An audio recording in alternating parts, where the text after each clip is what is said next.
Olá, bom dia. Não faz muito tempo eu fiz uma entrevista aqui sobre o lançamento de um livro, Lipe e Juliana, que acabou sendo lançado no final do ano passado e fez um grande sucesso. Não faz muito tempo não, né? Faz 2 meses mais ou menos. Só que o escritor já está preparando um outro e mais a revisão de Lipe e Juliana. Por isso quem veio conversar comigo hoje aqui foi o jornalista, escritor, cronista, Nonato Reis. Bom dia. Bom dia, Elda. Prazer estar aqui novamente. Novamente, pois é, não faz 2 meses a gente conversou sobre o lançamento de Lipe e Juliana, que aliás está aqui, a gente é uma relíquia, porque já não tem mais, está esgotado, Está esgotado, né? é. Graças a Deus, né? Está esgotado, Lipe e Verdade. Juliana, que fez muito sucesso. Que fez não, que está fazendo, né? Porque ele está Isso. novinho ainda. Isso. E você já está preparando um segundo, é isso?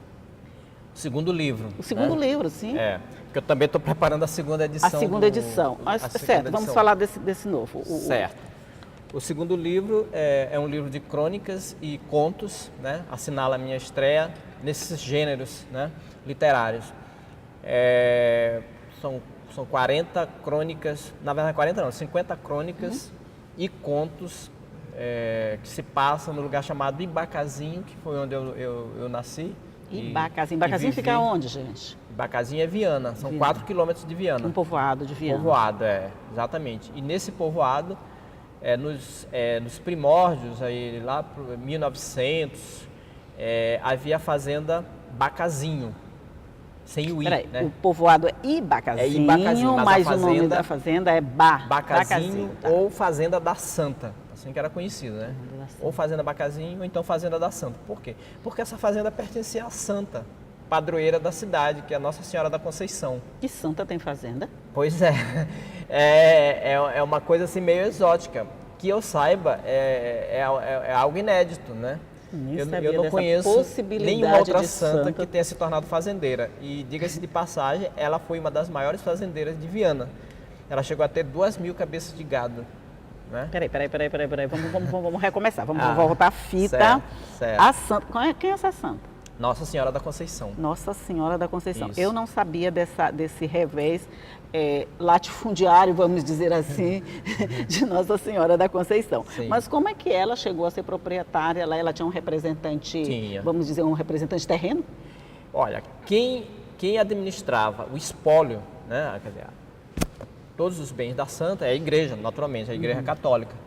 E como bispo, né, a autoridade maior da diocese, o bispo de Viana é que era o administrador. Agora ele colocava um representante, o bispo não ia cuidar da terra, né? Claro. Ele nomeava um representante, que era o vaqueiro da santa, que cuidava do gado e cuidava da fazenda também, da casa, enfim, da manutenção, das terras também. Mas só para a gente entender isso assim de uma forma bem prática. A fazenda, na verdade, era da igreja? Era da igreja. Da igreja, né? Isso, Que isso. levava o nome de... A Nossa Senhora levava o nome de proprietária. Isso. Isso tinha um apelo, eu imagino, um apelo bem forte. É uma coisa, como eu disse, é uma coisa exótica, né? É. Agora, você poderia me perguntar, como é que surgiu isso, né? Pois é. Não, deixa eu perguntar então, como é que surgiu isso? Existe uma lenda, na verdade, a respeito disso, né?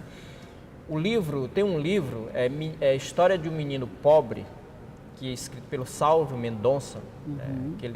Salvo Mendonça é um ancestral meu, né? Eu sou Mendonça também, e ele viria a ser primo do meu pai, né? E ele foi médico, né? Isso na primeira década do século XX. E ele escreveu um livro em que ele fala da criação da Fazenda da Santa, porque o irmão dele, Mariano Mendonça, foi o primeiro vaqueiro da Santa. Então ele diz que havia uma lenda, porque é o seguinte, Elda, na Baixada, no tempo do inverno, as águas, elas tomam Inundam praticamente tudo, todos os campos. É verdade. E ficam só pequenas nesgas de terra, que se chama teso. Né? Teso.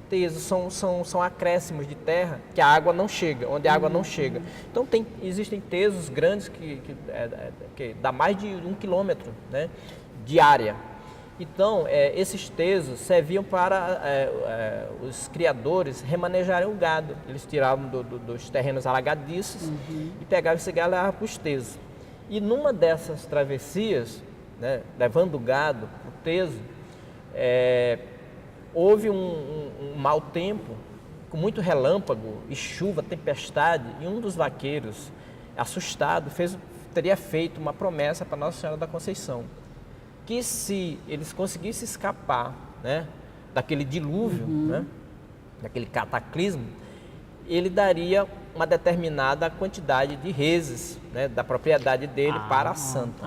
Agora eu estou começando a entender Exatamente. a história. Não, E ela vem não daí. A santa não saiu comprando Não. cabeça de gado pela Não Baixada, saiu não, comprando, né? não. Tá certo, tá Dizem certo. que houve um milagre, porque de repente as chuvas cessaram e o sol apareceu, enfim, o céu ficou iluminado, acabou-se o mau tempo. E a santa aí, fez jus a todo o gado que tinha sido prometido. E aí eles deram o gado prometido, mas todo ano, e isso é verdade, a partir daí é verdade, todo ano os criadores, temendo as agruras do inverno, eles davam 2 reses das propriedades, eles doavam para a santa, para o patrimônio da santa. E foi crescendo, aí foi crescendo. Chegou uma hora que tinha que ter alguém para cuidar.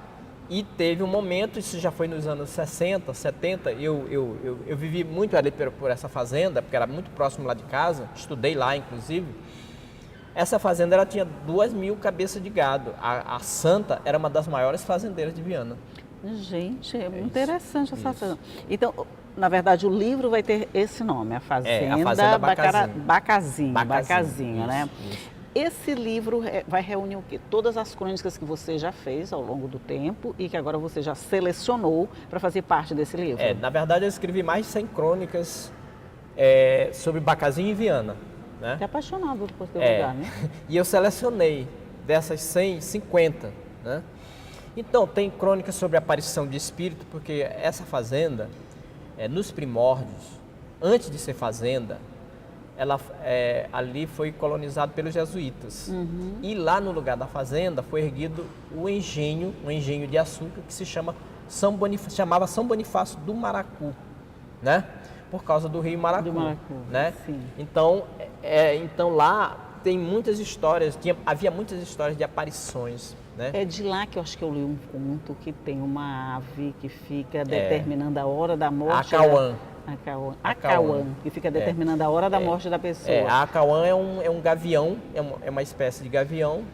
O rasga-mortalha, popularmente chamado? Não é o rasga-mortalha. Não é o rasga-mortalha. A Acauã, ela existe no Nordeste todo, né? É um gaviãozinho. E ela tem um cântico, né? Aliás, varia, o cântico dela não é o mesmo. Quando ela canta algo parecido com Acauã, e por isso que ela é chamada de Acauã, né? O som desse pássaro. O canto desse pássaro dá dessa Acauã. Acauã. É porque tem chuva à vista, vai chover bastante. Mas quando o cântico dela é apenas cova, é algo parecido com cova, né? É morte certa. Para lá, esse pássaro ainda existe lá? Está cantando por lá? Não, eu não tenho conhecimento que ele ainda existe lá, porque houve muito desmatamento, né? O Bacazinho ele modificou muito com a Olha, eu acho que os moradores devem ter agradecido, né? Porque ter a hora da morte anunciada é uma coisa verdade, boa. Mas nós vamos fazer um rápido intervalinho, a gente continua esse papo no próximo bloco. É só um minutinho, eu volto já já.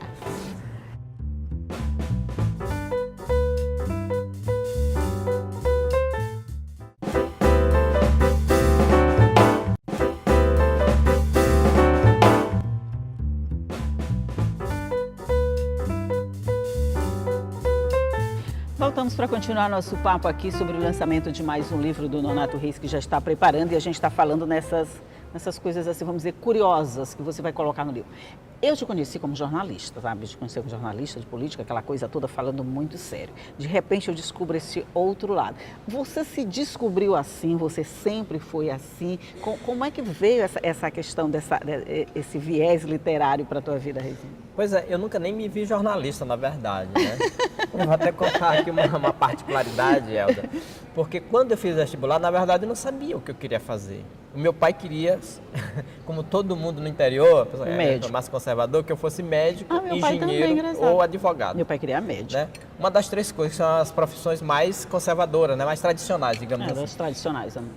Então eu fiquei em dúvida, médico eu não quero ser, engenheiro também não, porque eu não entendia muito de matemática, de cálculo, essas coisas, né? Então sobrou direito, né? Então eu acho que eu vou fazer direito, né? E aí, quando eu fui fazer a inscrição, naquela época era Coppev, né? Eu preenchi a ficha e você tinha que colocar o código. Eu coloquei, eu lembro até hoje, 101, que é era o código de direito da áreas humanas, de humanas, né? 101. Eu entreguei pro funcionário lá da Coppev. Aí ele disse, não, você rasurou aqui, você tem que preencher outra ficha. E quando eu fui preencher outra ficha, eu coloquei comunicação, não sei porquê, mas eu acho que eu achei bonito. Achou bonito. Né? Eu coloquei comunicação. E foi assim, eu fiz o curso, mas assim, eu não me via jornalista. Tanto é que eu me formei, não fui para a redação de jornal, não existia a profissão, porque eu achava que aquilo não tinha nada a ver comigo. O que eu fui ser? Fui ser professor. Eu passei 2 anos, né, Depois de formado. nas escolas privadas aqui, dando aula para o primeiro grau. Até que um dia, o Adi Haddad Neto, né, que foi muito meu amigo até hoje, tipo um irmão, ele era editor do jornal Debate, me ligou e chegou para mim e disse, olha, Reis, vamos acabar com essa moleza. Tu vê, larga esse negócio de professor que não tem nada a ver contigo e trata de assumir tua profissão. Eu disse, rapaz, não dá para mim, tu tem que fazer. Me pegou praticamente pelo colarinho e me levou para a redação do jornal. E foi assim que eu me tornei jornalista. Nasceu jornalista, né? Agora, escritor mesmo, eu nunca imaginei realmente, nunca imaginei ser escritor. Tanto é que eu só comecei a escrever em 2004, com o advento dos blogs. Aqui em São Luís nem se falava de blog, não se sabia o que era isso, né? E eu tive um dos primeiros blogs, quem teve foi eu, né? O Regis, eu me lembro, o Regis Marques, teve um blog primeiro e me incentivou até, ele próprio criou o blog para mim. E eu escrevia artigos, aqueles artigos pesadão que eu escrevia para o Jornal Pequeno, eu escrevia, colocava no blog, ninguém lia, ninguém comentava. Aí o Regis ligou para mim e disse, Reis, olha, deixa eu te dar aqui uma sugestão. O pessoal de rede social não gosta desses textos assim sérios, pesadão, a gente formal. fica com preguiça de ler. Tenta escrever poesia, cara, escrever coisas pequenas, algumas crônicazinhas. E eu comecei a escrever esse troço. Eu nunca imaginei que eu fosse... Mas foi uma coisa assim sempre fácil para você, que te dava prazer? Não, era muito difícil. Escrever poesia para mim era muito difícil, é penoso. E eu escrevia muita besteira, entendeu? Eu próprio não gostava das coisas que eu escrevia. Aí eu fui saindo da poesia, não dá para mim. Aí eu fui resvalando para a prosa, né? Para crônica. Isso. E aí aquilo eu fui pegando a coisa, né? E lendo sobre crônica, sobre contos, eu fui tentando, tanto é que as minhas primeiras crônicas eu não tenho coragem de mostrar. Alguns contos que eu escrevi, eu refiz inteiramente, né? Para poder usar, inclusive nesse livro, né? Tem alguns contos dessa época, mas eu tive tem alguns dos primeiros contos. Mas eu tive que reescrevê-los, né? Porque não dava, do jeito que estava, com a redação não dava. Sim, foi um processo difícil, penoso, demorado, mas quando veio, né? Porque, por exemplo, começou com poesia, foi para prosa e de repente vem Juliana e Felipe que fogem a esse estilo. E foi o primeiro livro que você lançou. Como você se descobriu assim, romancista? Eu não sei explicar. Meu Deus, mas é complicado. Na verdade, eu acho que a fase decisiva mesmo, o divisor de águas, foi 2011. Foi quando eu entrei para o Facebook. Foi quando eu descobri o Facebook. Né? Por quê? Porque ali há uma interatividade muito maior, é instantâneo. Você recebe logo a reação das pessoas. E aquilo ali me estimulou, foi um impulso que eu precisava. Né? Aí eu comecei a escrever poesia e crônica, e contos, aí eu mesmo em profusão. E aí eu sentia que a cada ano eu ia melhorando, que eu estou chegando em algum ponto assim que eu não sei o que vai ser. Mas eu me atrevo a dizer que esse escritor estava aí guardado. Tava, com certeza ele precisava só alguém tipo a lâmpada mágica, que precisa abrir a tampa para ele sair dentro daquela lâmpada. Então você não estava conseguindo abrir do modo certo. Eu não conseguia visualizá-lo. Né? Eu não sabia que ele existia dentro de mim, né? Mas hoje, você se vê um escritor? Sim. Hoje eu me vejo em plena expansão, né? Eu estou num processo de crescimento, né? Porque assim, a cada texto que eu escrevo, eu sinto que eu vou aprimorando, né? E assim, o escritor, ele não só escreve, ele tem que ler também. Porque quando ele Tem lê, que ser ele apaixonado por incorpora, ele leitura. vai incorporando outros elementos, ele vai ampliando, né, o seu campo visual, né, a sua vivência.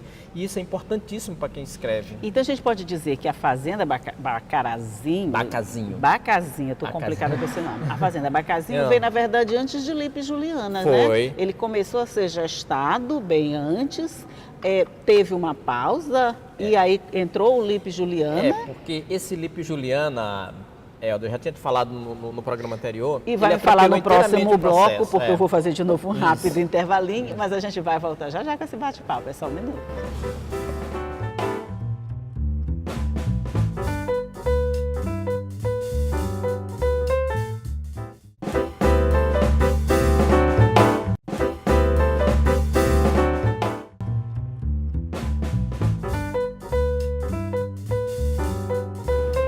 De volta aqui para o nosso último bloco de bate-papo, muito gostoso aqui, sobre essa coisa que se chama escrever. É um vício quase, né? Jornalista, escritor, paixão. acaba virando aquela paixão daquelas que a gente não consegue largar, Você não consegue né? mais viver sem. Você sacrifica muitas horas assim de lazer, Muito, de alguma coisa? Muito. Pra... Eu sou capaz de largar qualquer coisa. Se eu estiver escrevendo alguma coisa, e outra coisa, eu não tenho hora para escrever. Tem gente que diz, não, eu escrevo em determinada hora. Não. Se eu tiver com o computador perto de mim e se eu tiver com a ideia na cabeça, pode ser até de madrugada. A gente estava falando no Lipe e Juliana, que as crônicas acabaram tendo que ceder espaço para essa nova nuance da sua criação, que foi o Lipe e Juliana. Ele chegou, atrapalhou, mas na verdade também era uma vivência tua, era uma ideia que tu já tinhas. Isso. A história de Lipe e Juliana, ela, como eu disse, ela é real, né? Ela existia, estava guardada dentro de mim. Foi uma coisa que eu vivenciei, né? Participei. Então, essa história, mas eu não pretendia torná-la pública, né?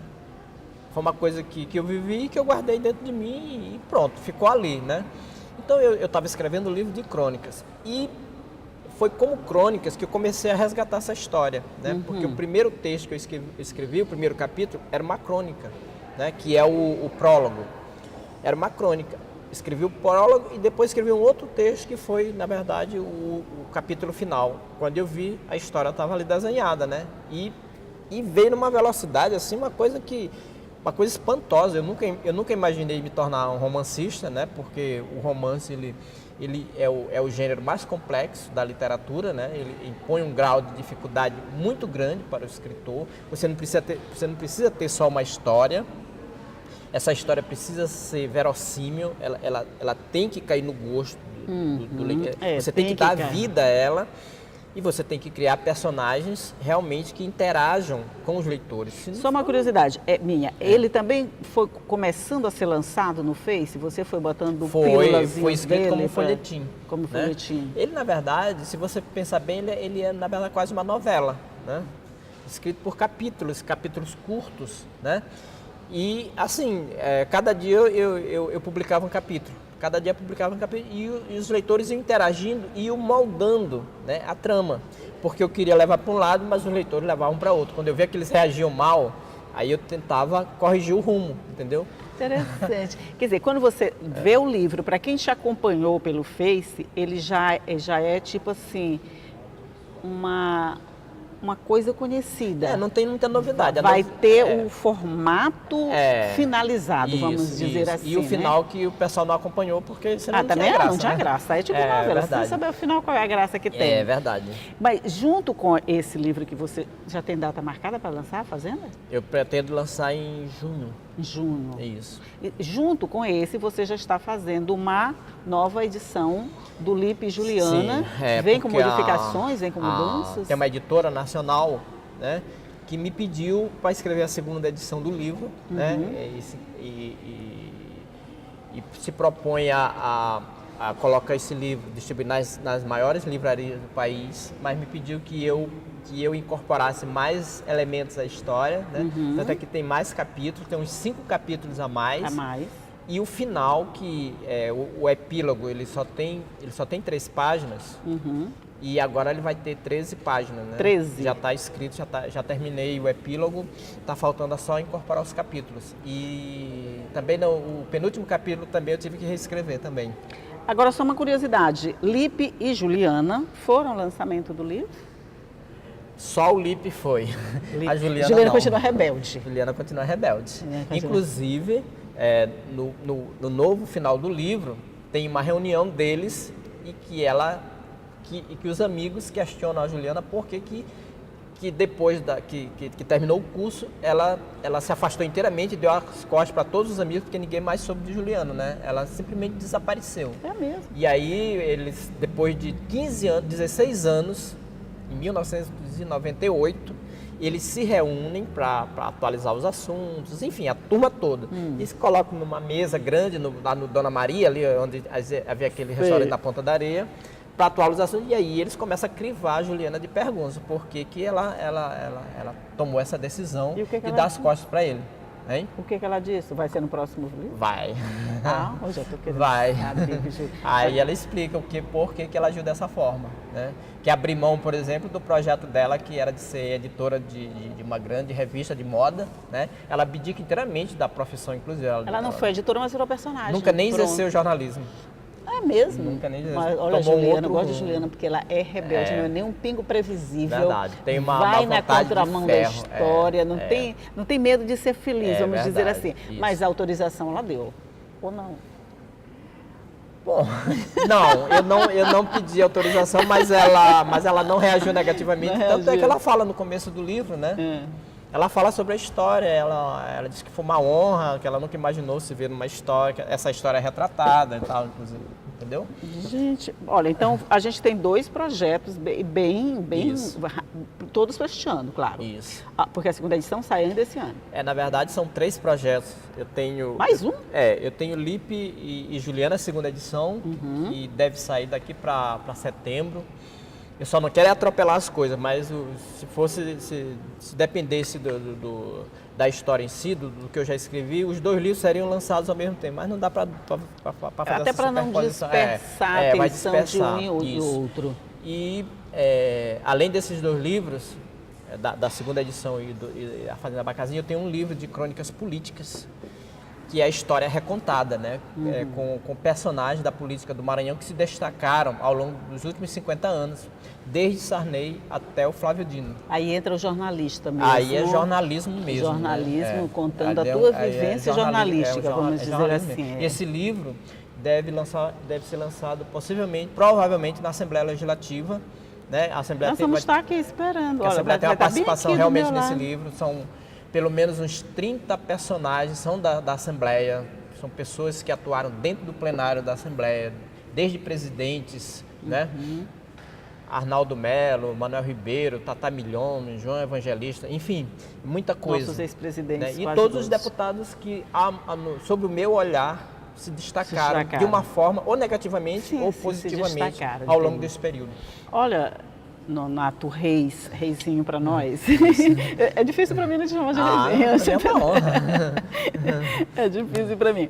Mas assim, a gente vai ficar esperando a Fazenda Bacarazinho. Bacazinho. Mas eu só chamo Bacarazinho porque que história. Eu vou terminar colocando lá esse título. Bacarazinho. Fazenda Bacazinho. Isso, Bacazinho. Que é da dona...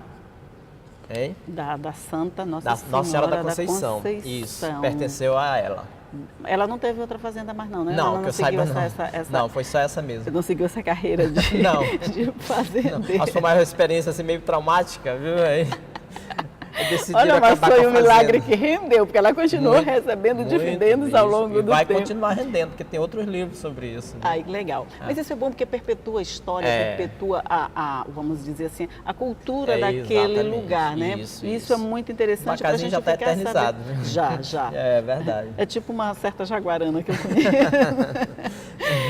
Mas olha, muito obrigada por essa conversa, por dividir esses planos, esses sonhos todos com a gente. E a gente vai ficar aguardando, eu vou ficar curtindo você pelo Face, tirando printzinho das suas poesias, guardando para mim. Isso me dá um prazer enorme, um privilégio. Eu fico encantada com as tuas poesias. Muito obrigado.